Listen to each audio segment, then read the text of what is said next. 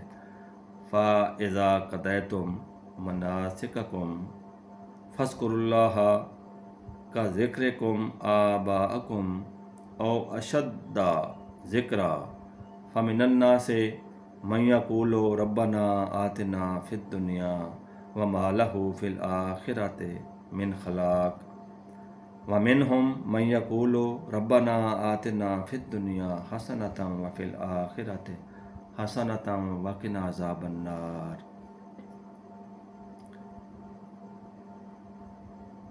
پھر جب اپنے حج کے کام پورے کر چکو تو اللہ کا ذکر کرو جیسے اپنے باپ دادا کا ذکر کرتے تھے، بلکہ اس سے بھی بڑھ کر، اس سے بھی زیادہ اللہ کا ذکر کرو. پھر کوئی آدمی یوں کہتا ہے کہ اے رب ہمارے، ہمیں دنیا میں دے اور آخرت میں اس کا کچھ حصہ نہیں. اور کوئی یوں کہتا ہے کہ اے رب ہمارے، ہمیں دنیا میں بھلائی دے اور ہمیں آخرت میں بھی بھلائی دے اور ہمیں عذاب دوزخ سے بچا لے. کفار چونکہ قیامت پر یقین ہی نہیں رکھتے تھے تو وہ دنیا مانگتے تھے، تو اللہ تعالیٰ فرما رہا ہے کہ ان کا آخرت میں کوئی حصہ نہیں. جو دنیا مانگتے ہیں صرف ان کو صرف اللہ تعالیٰ دنیا عطا فرماتا ہے. اور مومنین جو ہیں مسلمان، وہ دنیا میں بھی بھلائی مانگتے ہیں اللہ تعالیٰ سے اور آخرت میں بھی اللہ تعالیٰ سے بھلائی مانگتے ہیں اور دوزخ کے عذاب سے بخشش مانگتے ہیں، معافی چاہتے ہیں. یہ بہت جامع دعا ہے، ہماری دعاؤں کا حصہ ہونا چاہیے کہ اللہ تعالیٰ ہمیں دنیا میں بھی بھلائیاں عطا فرمائے اور ہماری آخرت بھی اچھی فرمائے. دنیا میں جو ہم رزق کمائیں، روزی روٹی کمائیں، دنیا کو برتیں، وہ بھی دین اسلام کے اندر رہ کر برتیں. حضور نبی رحمت صلی اللہ علیہ وآلہ وسلم کی پیاری پیاری سنتوں کے مطابق دنیا کو برتا جائے. تو ایسی دنیا کمانا، دنیا کو برتنا عین عبادت ہے. تو دنیا جس کو مردار کہا گیا ہے، وہ دنیا مردار ہے اللہ تعالیٰ کی یاد سے غفلت کا نام. وہ دنیا ہے، اس دنیا سے منع فرمایا گیا کہ وہ دنیا مردار ہے اور اس کو چاہنے والے کتے. لیکن دنیا دین کے اندر رہ کر برتنا، کمانا، روزی روٹی کمانا، لوگوں کے ساتھ بھلائی کرنا، حسن سلوک کرنا، رشتہ داروں کے ساتھ، لوگوں کا مال نا حق نہ کھانا، یہ تو عین عبادت ہے. اس میں وہ اللہ، یہ پھر دنیا جب ہم اس طرح کمائیں گے تو وہ دنیا میں بھی بھلائی ہوگی اور آخرت میں بھی بھلائی ہوگی. اولئک لہم نصیب مما کسبوا واللہ سریع الحساب. ایسوں کو ان کی کمائی سے بھاگ یعنی کہ خوش نصیبی اللہ تعالیٰ عطا فرماتا ہے اور اللہ جلد حساب فرمانے والا ہے. اللہ تعالیٰ کے ہاں حساب کرنے میں کوئی دیر نہیں لگتی. کل قیامت کے دن بھی پوری جو ہے وہ جن و انس، ان کا ساتوں میں حساب کتاب ہو جائے گا، ساتوں میں، چند گھڑیوں میں. تو باقی سارا دن اللہ تبارک و تعالیٰ اپنے محبوب نبی صلی اللہ علیہ وآلہ وسلم کی شانیں دکھائے گا اپنی کائنات کو، اپنی مخلوق کو. کسی نے کیا خوب کہا ہے قیامت کے بارے میں کہ فقط ایک ہی سبب ہے ان عقاد بزم محشر کا کہ ان کی شان محبوبیت دکھائی جانے والی ہے. تو اللہ تبارک و تعالیٰ نہ صرف اپنے نبی صلی اللہ علیہ وآلہ وسلم کی شانیں دکھائے گا بلکہ آپ کے غلاموں کی بھی ان کو انعامات دے کر کفار کو ان کی بھی شانیں دکھائی جائیں گی. اس پر کفار حسرت کریں گے کہ کاش ہم دنیا میں یہ برے کام نہ کرتے. قیامت کا دن مومنین کے لیے یوم عید ہوگا. وَاذْكُرُوا اللَّهَ فِي أَيَّامٍ مَّعْدُودَاتٍ فَمَن تَعَجَّلَ فِي يَوْمَيْنِ فَلَا إِثْمَ عَلَيْهِ وَمَن تَأَخَّرَ فَلَا إِثْمَ عَلَيْهِ لِمَنِ اتَّقَىٰ وَاتَّقُوا اللَّهَ وَاعْلَمُوا أَنَّكُمْ إِلَيْهِ تُحْشَرُونَ. اور اللہ کی یاد کرو گنے ہوئے دنوں میں. تو جلدی کر کے 2 دن میں، جو جلدی کر کے 2 دن میں چلا جائے اس پر کچھ گناہ نہیں، اور جو رہ جائے تو اس پر بھی کچھ گناہ نہیں۔ پرہیزگار کے لیے اللہ سے ڈرتے رہو اور جان رکھو کہ تمہیں اسی کی طرف اٹھنا ہے۔ یعنی کہ جب حج کا خطبہ ہو جاتا ہے تو اس کے 2 دن کے اندر جو چلا جائے واپس، اس پر بھی کوئی گناہ نہیں، اور جو 2 دن کے بعد وہاں قیام کرے پرہیزگاری کے لیے، اللہ اور اللہ کے رسول کی رضا کے لیے، تو اس پر کوئی گناہ نہیں۔ اللہ سے ڈرتے رہو، ہر وقت ہمیں اللہ تعالیٰ سے ڈرنا چاہیے۔ اگر یہ ایک کانسیپٹ ہمارے مائنڈ میں، ہمارے ذہن میں بیٹھ جائے کہ اللہ سے ڈرنا، یا آتا ہے کہ اللہ تعالیٰ تمہیں دیکھ رہا ہے، اگر یہ ایک کانسیپٹ کامل طریقے سے ہمارے دلوں میں، ہمارے ذہنوں میں ذہن نشین ہو جائے، ہم ذہن نشین اس کو کر لیں، تو یقین کریں کہ دنیا میں کوئی بندہ گناہ کرے نہ، خشیت الہی میں رہے۔ دعا ہے کہ اللہ تبارک و تعالی ہمیں صحیح معنوں میں قرآن پاک کے مفاہیم کو سمجھنے کی توفیق عطا فرمائے، ان پر عمل کرنے کی توفیق عطا فرمائے، اپنے پیارے اور اپنے محبوب نبی حضرت سیدنا محمد رسول اللہ صلی اللہ علیہ وآلہ وسلم پر اور آپ کے آل پاک پر کثرت سے درود و سلام پڑھنے کی توفیق عطا فرمائے، اپنا ذکر کثیر کرنے والوں میں شامل فرمائے۔ اللہم صلی علی سیدنا محمد وعلی آل محمد بعدد کل ذرۃ مئۃ الف مرہ۔ الصلاۃ والسلام علیکہ یا سیدی یا رسول اللہ وعلی آلک یا سیدی یا حبیب اللہ۔ تلاوت کرنے میں، ترجمہ بیان و مفہوم بیان کرنے میں یقیناً غلطیاں ہو جاتی ہیں، ہم اللہ تعالیٰ کی طرف رجوع کرتے ہیں کہ اللہ تعالیٰ محض اپنے فضل و کرم سے اور اپنے پیارے نبی صلی اللہ علیہ وآلہ وسلم سے کہ وسیلہ جلیلہ سے ہمیں معاف فرما دے، ہمیں صحیح سمجھ بوجھ عطا فرمائے، کیونکہ وہی سمجھ بوجھ عطا فرمانے والا ہے۔ وما علینا الا البلاغ۔ السلام علیکم ورحمۃ اللہ وبرکاتہ۔